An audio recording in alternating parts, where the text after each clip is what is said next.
Welcome to our channel. Today we how to uninstall Microsoft To Do desktop integration, quick tutorial step by step clearly. To uninstall Microsoft To Do desktop integration, first, close the Microsoft To Do application if it is currently open. Next, click on the Start menu located at the bottom left corner of your screen. Type Settings into the search bar and press Enter. In the Settings window, select Apps from the list of options. In the App settings, look for Apps and Features on the left sidebar and click on it. Scroll through the list or use the search bar to find Microsoft To Do. Click on Microsoft To Do to reveal more options.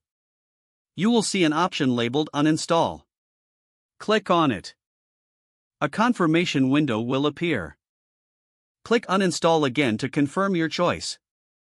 Wait for the uninstallation process to complete. Once done, you may want to restart your computer to ensure all components are removed. Verify that Microsoft To Do is no longer listed in your applications. That's it, you've successfully uninstalled Microsoft To Do desktop integration.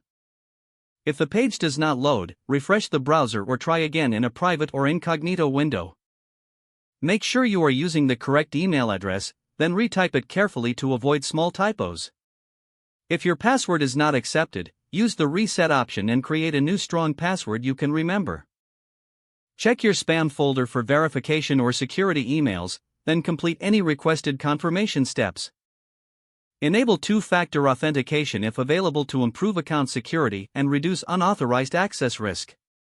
After signing in, review your profile details so your contact information and settings are accurate and current. If you see an error message, note it down and try again after restarting your device and internet connection. Log out when you finish, especially on shared devices, to keep your account and payment information secure. If the page does not load, refresh the browser or try again in a private or incognito window. Make sure you are using the correct email address, then retype it carefully to avoid small typos. If your password is not accepted, use the reset option and create a new strong password you can remember. Check your spam folder for verification or security emails, then complete any requested confirmation steps.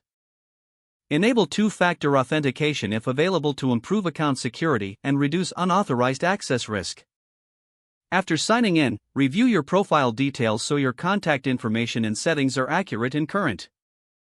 If you see an error message, note it down and try again after restarting your device and internet connection. Don't forget to like this video and subscribe to our channel for more step-by-step tech guides.